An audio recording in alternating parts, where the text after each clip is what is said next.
Took a second for that to pop up.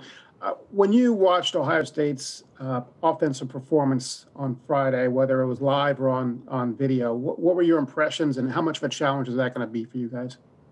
Um, they're very dominant in the passing game and the run game. Very balanced, very efficient. We know it's going to be a challenge. We're just going to have to go in the film room and prepare like we need to. Thank you. Next, we'll hear from Charlie Potter. Charlie?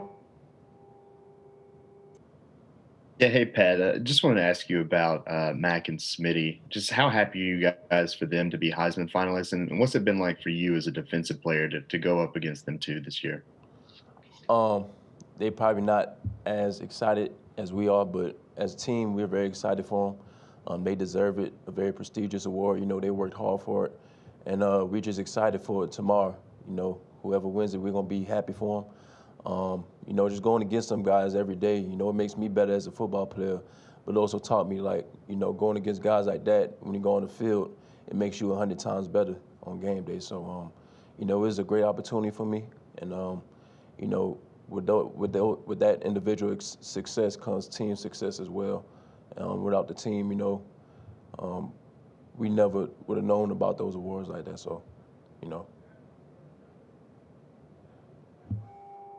Great. Next, we'll hear from Nathan Baird. Nathan? Hey, Patrick, how does it help you as a defensive player to play for a team with an offense that can put up 50 or more against anybody? It's very helpful. I say our offense helps us sometimes. You know, we just go in and prepare like we need to, but knowing the offense, the type of offense we have, we're not anxious or very upright at all, knowing what they could do and what they're capable of. Next, Dennis Dodd. Dennis? Hey, Patrick, where's this team at if Najee turns pro last year? Say it again. Where is this team at if Najee decides to turn pro last year instead of coming back? Oh, you know, we was when he came back, we were all very, very excited. You know, he's a very good player. But if he wasn't here, you know, we had to look to the drawing board, and I'm pretty sure whoever steps in will do great as well. So.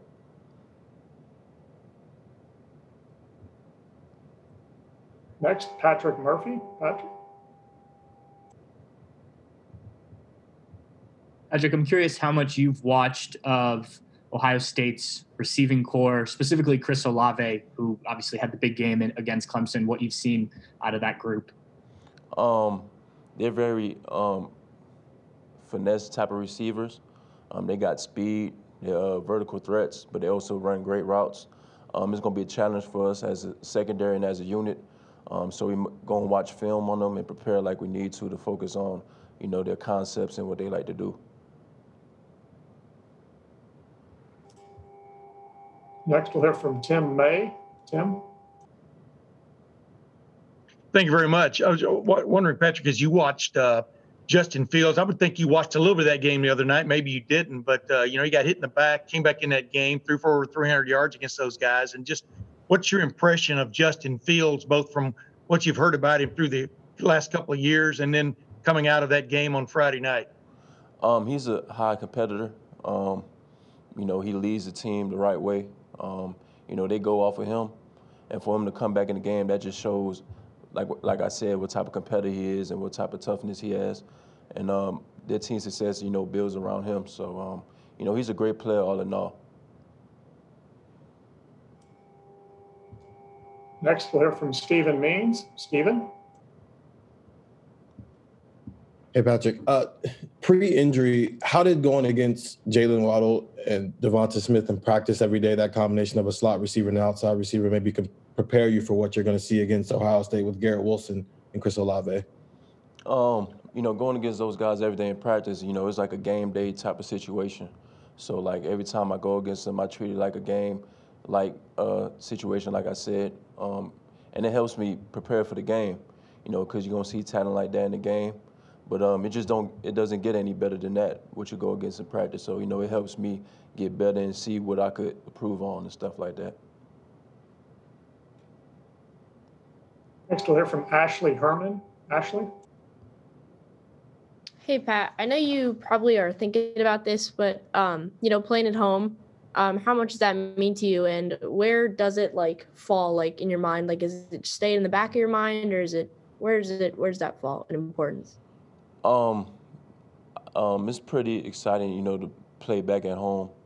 But, you know, it doesn't matter where we play at. We still got to play 60 minutes of the football game, you know, and focus on what we need to do and control what we need to control. So I'll say it's another game, and just no matter the setting or no matter where it's at, we still got to play.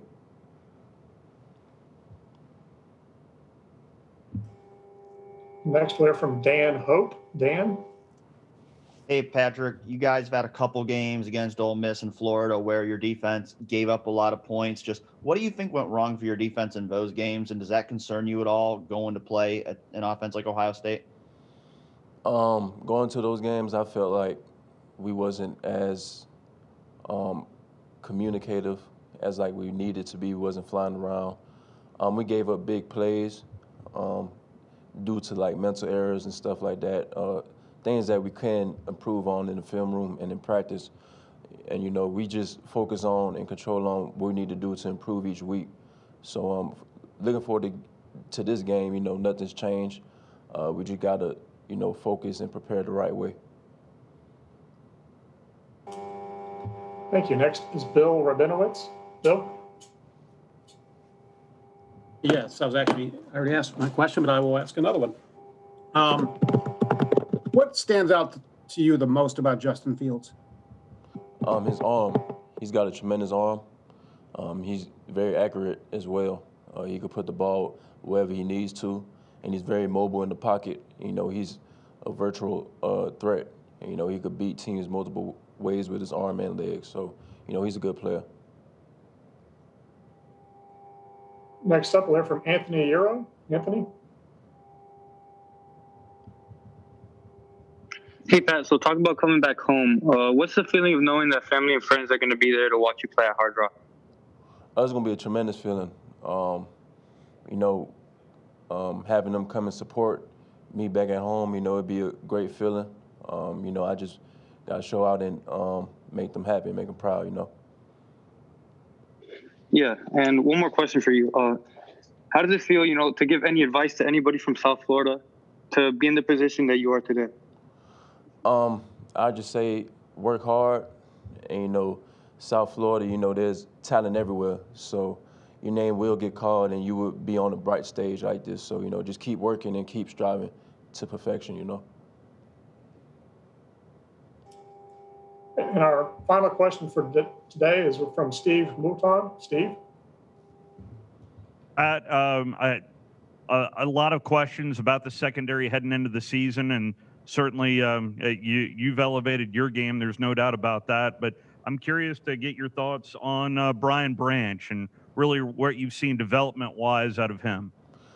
Brian, you know, he grew each week, and he's gotten better. He's more confident out there. He's not a freshman anymore. Like, going into the season like this, he's a sophomore, a vet, you know, and he's playing like it too. The more and more you see each week of him, you know, he gains more confidence, and you can see it in his play. So, you know, the sky's the limit for him, and, you know, he's a hard worker, so you can't take that away from him. So he's going to keep on striving for greatness, you know. Thank you very much, Patrick. Yeah. That concludes today's Alabama press conference. In about 20 minutes, we'll be